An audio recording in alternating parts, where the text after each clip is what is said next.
there's a doctor named Kenneth Zucker. I mean, this is a doctor who literally worked, I think he was the head of the APA's work group for actually writing the guidelines for gender dysphoria for children in the DSM-5. And he had a clinic where he was doing non-affirmative care model treatment, which was basically what everyone used to do.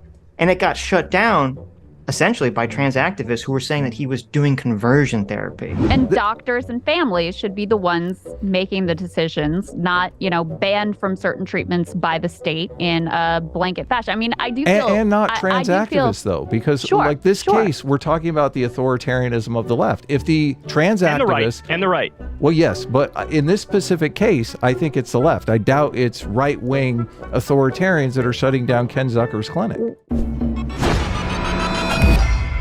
But the way it works right now is, first of all, you need a psychological evaluation to determine whether a child has gender dysphoria. Okay? Right off the bat, by the way, I totally agree with that. I don't think it should just be you walk in, hey, like, I kind of feel it. Okay, let's go. No, I think there should be a psychological evaluation. That's point number one. Then they do puberty blockers, which are not used until after there are signs of early puberty. So that could be anywhere from age 8 to 13 for girls and a year or two later for boys. They have to be used. They've been used for decades to treat what's called precocious puberty, which is basically a medical condition that causes puberty to begin very early.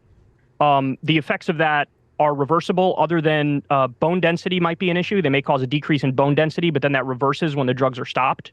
And then according to the World Professional Association for Transgender Health, they say hormones start at 16 or older. Surgery is 18 and older.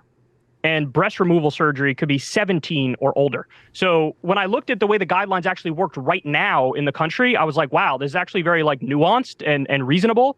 And so I thought any attempt from legislators to sort of mess with this, I think is overly political. And they're sort of doing the mass hysteria thing as if there's thousands and thousands of children at 8 years old who are being, castrated or whatever. I just don't think that's accurate. And I think that the way it works now is actually pretty solid. Would you disagree with that? Yeah, I would disagree with it. Well, when you're talking about the book bans and everything earlier, I think a lot of what is fueling this, and even the overreach and the things I would agree with, is the fear that a lot of parents have for their child, quote, becoming trans or whatever. I think that is kind of what's driving a lot of this. And I do have a lot of questions and concerns with sort of the way in which, the American model is focusing on things. Like you have in Europe, you have, I think it's Finland, Sweden, UK, and Norway, and maybe France. I think they've all stopped using the affirmative care model, which is kind of what you were laying out. And the Wait, reason what for I just that, laid out is affirmative care? That's affirmative care, what I described? Yeah, well, that's a part of the affirmative care model, yes. The other This part seemed of the more nuanced. I thought affirmative care is you walk in and they're like, all right, we're good to go. Well, so the affirmative care model is essentially that instead of, you're not really challenging someone's identity at all.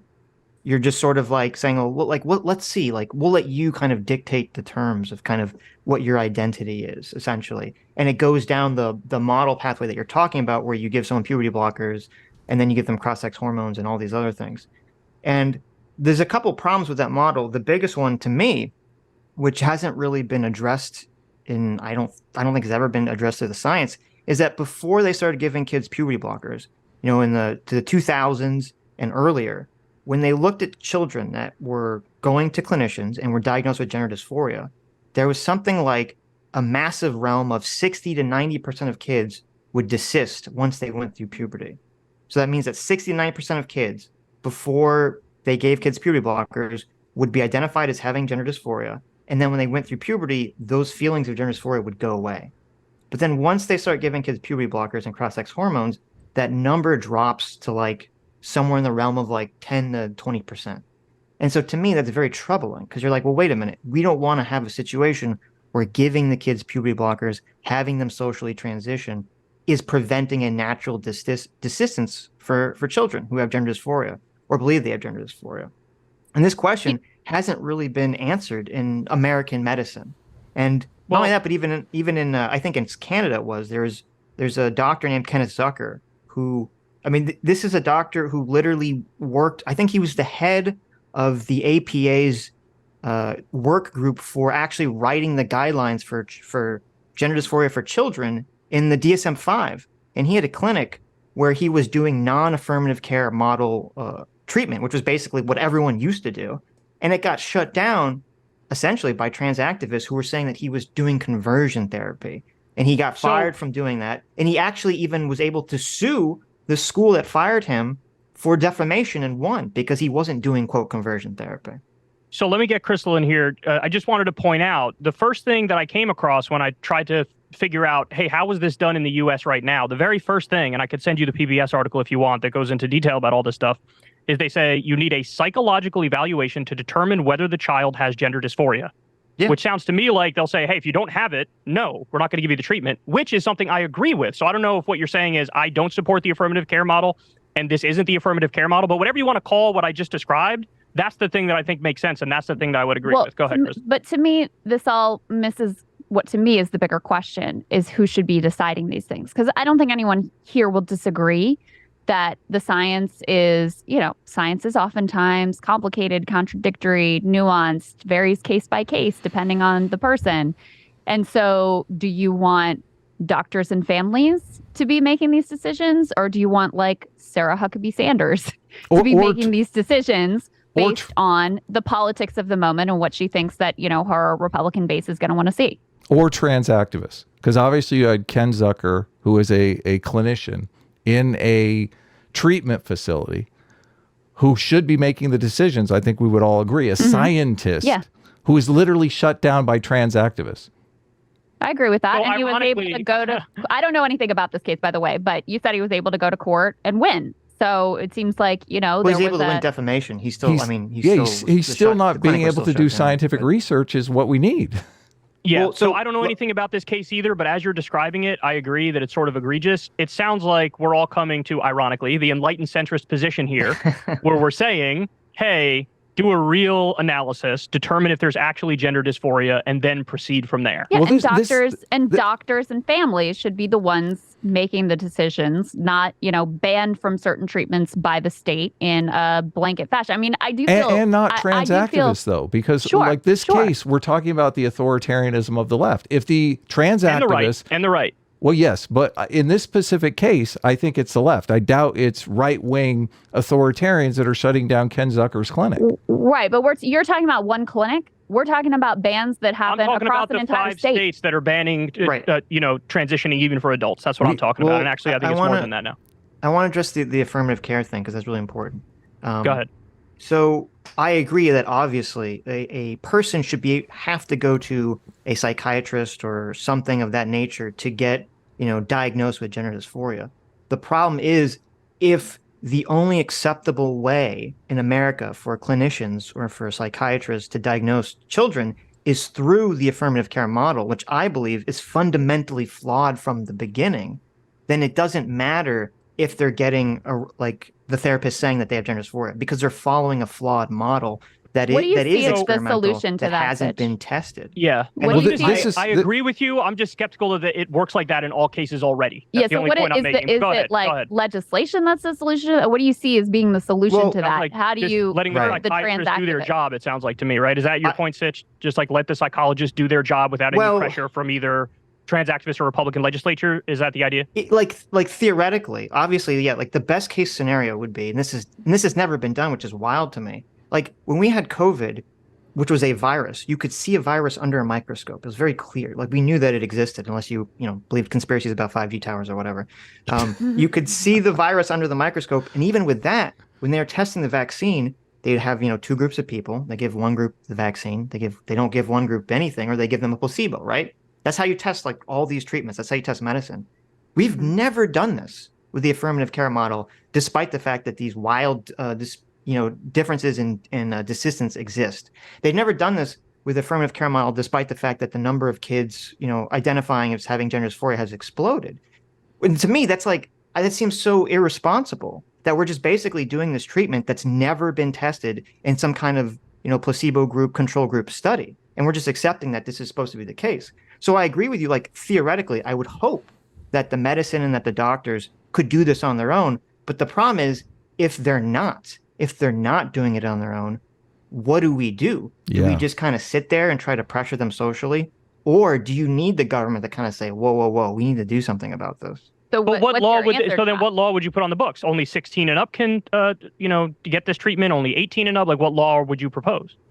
I mean, unfortunately, because I think that gender dysphoria is real, and I do think people are essentially born with it, and I do think kids can have it, but I think that the false positives are going to end up outweighing the true hits, and so I do think that they should probably have a at least a 16, but probably an 18-year-old ban on giving kids puberty blockers and anything like that. Yeah, I think our core disagreement is that I don't agree that the false positives are going to outweigh the real positives. So that's like the core of our disagreement. But I see what you're saying. Go ahead. Because Adam. the detransition rate is so low. Yeah, that's true too. Go ahead. Yeah, Adam. but the thing is with the detransition rate, like when they talk about the detransition rate, they're talking about people who, like from the long-term studies, who most of them transitioned as adults, or they transitioned before the affirmative care model was in place. We don't really have long-term studies for people that are going through this current Yeah. So in other words, we'll see. method. We'll see. I mean, look, my thoughts have always been if you're somebody who's just like latching onto this as an identity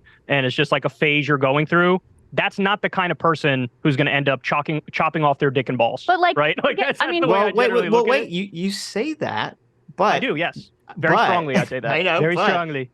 there's a lot of the ideas around social contagion have been very well studied, and we've seen that there's been a massive amount of social contagion in something like suicide, which is more extreme than removing parts of your body. Or we've also seen this has been repeated with in the 90s and in the 80s. There was a panic around people getting false memories where they go to psychiatrists and they go through hypnosis or whatever, or just by talking to psychiatrists, and they'd like, oh, I remember all these memories of being sexually abused as a child by my parents. Or there was another thing where there's a panic where all these people thought that they were part of some sort of satanic ritual, and they could swear that they had been in a cage in kindergarten and that they had witnessed people do all these satanic rituals.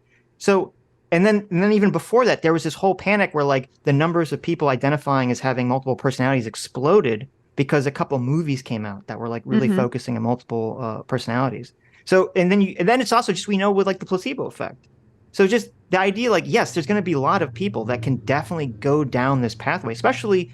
And here's something. But I think they'll socially transition. Again, this is our core disagreement. I think that they might like dress as the opposite sex or whatever. But once you get to the point where you're taking like pharmaceutical drugs and you're considering chopping off your fucking private parts, like that's another level that I think people are going to be like, hey, you know what? Let me test this out a little bit before I go further. This gets back to like I think there are reasonable debates and disagreements to have about and people who are doing this care, even within amongst themselves, they're having debates about what is the right care protocol and how do we do this that's best for the young people that we are dealing with here. To me, the question comes back to who are the people who should be making those decisions, and the core discussion we're having here is about which side is more authoritarian, and I just can't put some trans activists shutting down one clinic on anywhere near the same level as entire states for political reasons telling doctors what they can and can't do.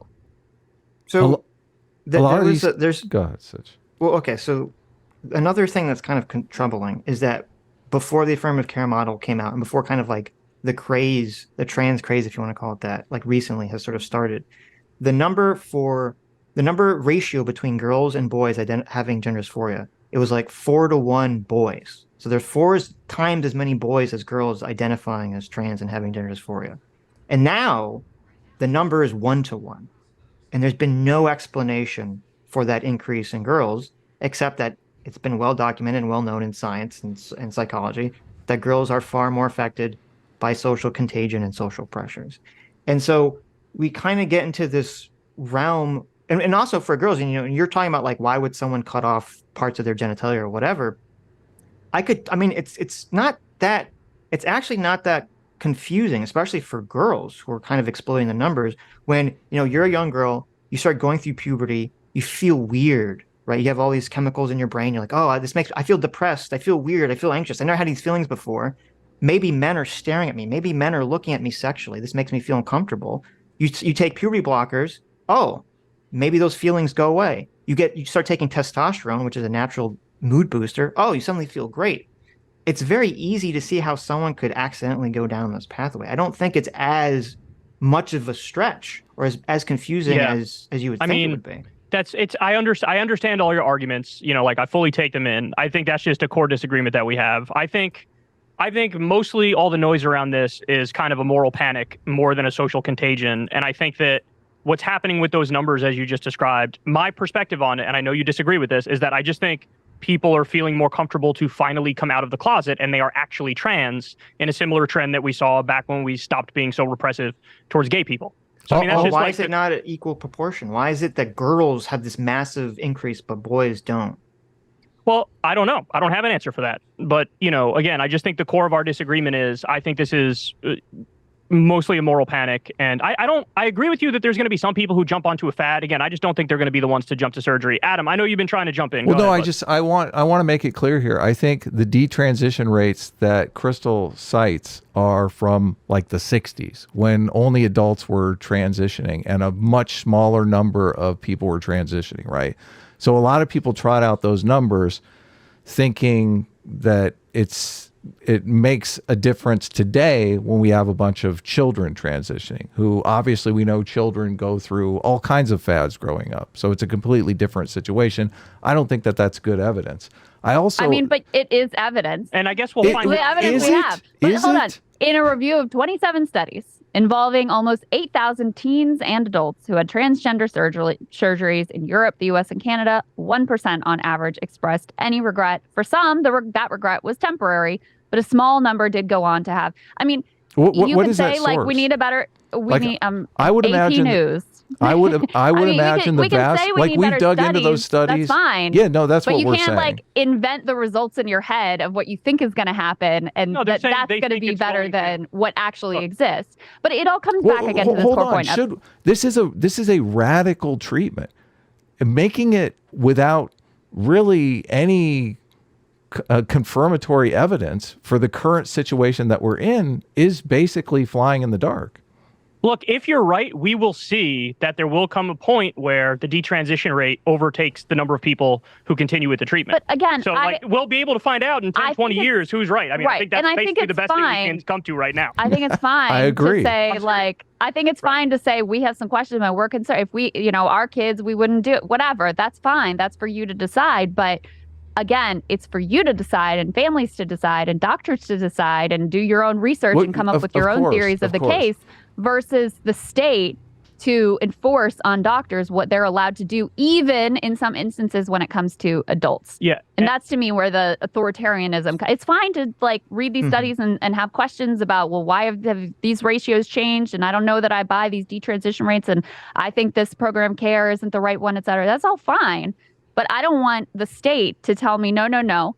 This is what we've decided, and this is the only protocol that you're allowed to follow. And I will say, in your defense, Sitch, in particular, because you're the one who made this policy point, I do think that if we were to poll it, my instinct is most Americans might fall with the 16 and up. You can make that decision. And I just want to say, I think that's way better than the Matt Walshes of the world, who have basically said you should criminalize all this treatment for everybody. Sure, so right. Yeah. Matt Walsh, he's obviously coming at this from his religious perspective. Obviously I don't agree with the religious perspective. I learned about gender dysphoria many years ago, before it was a big thing, when I was taking my psych classes. And so I thought it was kind of weird when all this stuff kind of became a political issue, and seeing it kind of become the culture war issue was very bizarre to me. And I'm just focused on making sure that people get the best treatment. And you have situations, I was just listening the other day, there's a very interesting interview with a researcher named Michael Bailey, who was researching some of these topics and about gender dysphoria. And because he wasn't, because he was actually questioning affirmative care and doing some of these other things, essentially trans activists were pressuring the journal that his article was published in to retract the article and things of that nature. And it's just, I agree that theoretically, I would like for this to not be solved through legislation. I mean, I think it's generally, you don't want the government to be legislating, medical practices and things of that nature. You'd hope that the doctors and the researchers and scientists could come to the best conclusion. However, even though the regret rates are very low, and you look at the desistance rates, went from being super high desistance rates to now super low desistance rates, which is incredibly troubling and never been tested. If that's not being tested, I don't know what you do, because you get into the situation where I hate to use a crude example, but you get in the situation of, in the past when they were handing out lobotomies like candy and they were lobotomizing people left and right. I mean, we might have hoped back then that the government had done something to say, okay, you can't do this without actually, showing effective evidence. So I don't know, like, when you talk about, like, you prefer it not to be legislation, I agree. But if it turns out, as you said, Kyle, like 10 years from now, trans regret rate explodes. I mean, everyone's going to look back at this and say, why did we allow this to happen? Right. I don't think that'll happen. I'm saying that's what you're saying will happen, and we'll find out if it does. Right. And basically, look, at the end of the day, I think that'll more or less settle the debate, right? Like among reasonable people, they go, okay, well, yeah, so a lot of casualties, or it did happen, but then you'll be able to adjust from there moving forward. Anyway, we've been going for a really long time. We really appreciate you guys joining us. I think it was a fun debate. I love diving into all this stuff. So tell everybody where they can find you. Sitch, you want to go ahead? Yeah, well, we're at the Sitch and Adam Show on YouTube. You can check it out. So we stream every Sunday and Tuesdays at 4 p.m. Eastern. Nice. And they had a great review of the Barbie movie that I highly recommend. Oh, yeah. Hi, you just listened to a clip from the Sitch and Adams Show. If you like what you heard, you can listen to our live show right here on this channel on Sunday, starting at 1 p.m. Pacific, 4 p.m. Eastern. And if you want, you can super chat us. We read $20 and up super chats on the show and then do a follow-up stream on the following Tuesday where we read the rest of the unread super chats and interact with fans of the show. Subscribe to this channel right here to listen to the live show or to listen to more of our awesome clips.